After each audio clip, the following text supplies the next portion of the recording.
أعوذ بالله من الشيطان الرجيم بسم الله الرحمن الرحيم إن تجتنبوا كبائر ما تنهون عنه نكفر عنكم سيئاتكم وندخلكم مدخلا كريما. دې آیت مبارکه کې دا غټو ګناهونو په بچ کېدلو باندې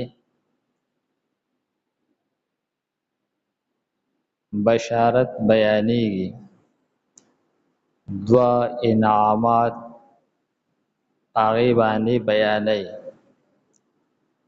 فرمای ان تجتنبو کچریتا سوزان وساتي کچریتا سو ډډ وکي کبائر د غټو ګناهونه ما هغه ګناهونه تنهون عنه چې تاسو منع کړلې شي دا غینا غټ ګناهونه دې باره کې مختلف اقوال آغا مفسرینو بیان کړی دي. یو قول لري چې هر ګناه چې دا ګناه کبیره ده او یو قول لري چې په کمی ګناه باندې وعید دا قرآن پاک کې راغلی دی دغه غټه ګناه ده. او یو قول لري چې هر ګناه چې هغه د خپل ځان نه د وړې ګناه په اعتبار سره غټه ده او د غټې ګناه په اعتبار سره وړه ده، یعنی غټواله او ورکوټواله دا د مقابل په اعتبار سره دی. لکه شراب دا د شرابونه د وړې ګناه لکه سرګټ او چرس دا غي په مقابله کې خو غټه ګناه ده او د قتل په مقابله کې وړه ګناه ده. نو فرمایي چې دا غټواله او ورکوټواله د مقابله د ګناه په اعتبار سره ده. او احادیثو کې د ګناه کبیره تذکره راغلی ده چې یو پای کې شرک بالله ده، د الله تعالی سره شرک کول دا د ټول نه غټه ګناه ده. او په دې پسې دویم نمبر د مور پلار نافرمانی کول او نور ګناهونه هم هغه احادیثو کې د هغې تذکره راغلی ده چې هغې ته یې غټ ګناهونه ویلي دي.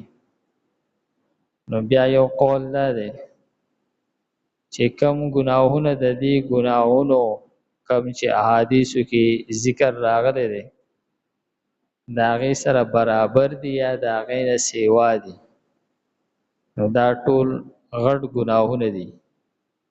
او کم چې د دې نه هغه معمولی دي دا صغیره ګناهونه دي.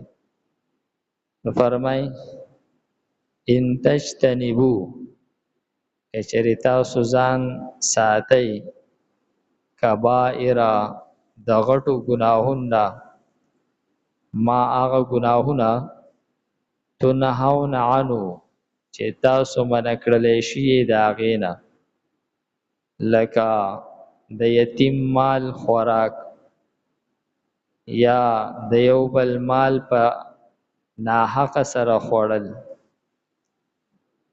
او سود کول یا په میراث کې پردې حق نیول. فرمای که تاسو ځان د دغه نه وساتو د دې غټو ګناهونو نکفر عنکم سیئاتکم نو وبرې جو مونږ ستاسو واړه ګناهونه به الله تعالی ستاسو نه هغه د غټو ګناهونو د بچ کېدل له وجې نه اسې معاف کړي. او احادیثو کې راځي چې په نیک اعمالو سره واړه ګناهونه الله تعالی معاف کوي. لکه د ماسپښین په مونځ کولو سره د سحر د مانځه نه را په دې خوا چې کوم ګناهونه صغیره د چا نه شوي د ماسپښین په مونځ کولو سره هغه الله تعالی معاف کوي. د مازدیګر په مونځ کولو سره د ماسپښین او د مازدیګر په منځ کې چې کوم صغیره ګناهونه سرزد شوي هغه الله تعالی معاف کوي. د ماښام په مونځ کولو سره د ماښام او د مازدیګر په منځ کې ګناهونه الله تعالی معاف کوي.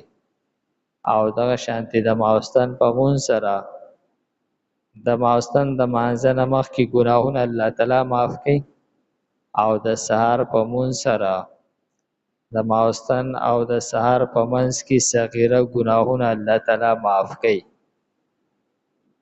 دا بغیر د توبې نه معاف کوي او غټ ګناهونه چې دي د الله تعالی په توبې سره معاف کوي. نو دا شان احادیثو کې راځي چې په اودس کولو سره ګناهونه صغیره چې دي د الله تعالی انځي معاف کوي. د هغې هغه نحوست هم ختموي. لکه په لاس انځلو سره د لاسونو ګناهونه او په خولې انځلو سره د ژبې ګناهونه او په مخ انځلو سره د سترګو ګناهونه الله تعالی معاف کوي. نو فرمای وندخلکم او داخل وکم تاسو مدخلا کریما زید عزت تا. دا دویم انعام شو د کبیرو ګناهونو نه د بچ کېدلو. یو د صغیره ګناهونو معاف کېدل او بل د عزت ځای ته داخلېدل چې هغه جنت دی. ان تجتنبو کچری تاسو ډډه کوئ کبائر د غټو ګناهونو ما هغه تنهاونه چې منع کړلی شوي تاسو عنه د هغې نه نکفر نو وبرجو عنکم ستاسو نه سیئاتکم بدۍ ستاسو وندخلکم او داخل وکم تاسو مدخلا کریما زید داخلېدلو د عزت ته. الحمدلله رب العالمین والعاقبة للمتقین والصلاة والسلام علی خیر خلقه محمد و آله و اصحابه اجمعین. پروردگار زموږ دا ناسته په خپل دربار کې قبول کړي. پروردگار موږ ته د قرآن پاک سمجھ بوج را نصیب کړي. د مرګ نه مخکې د عمل کولو توفیق راکړي.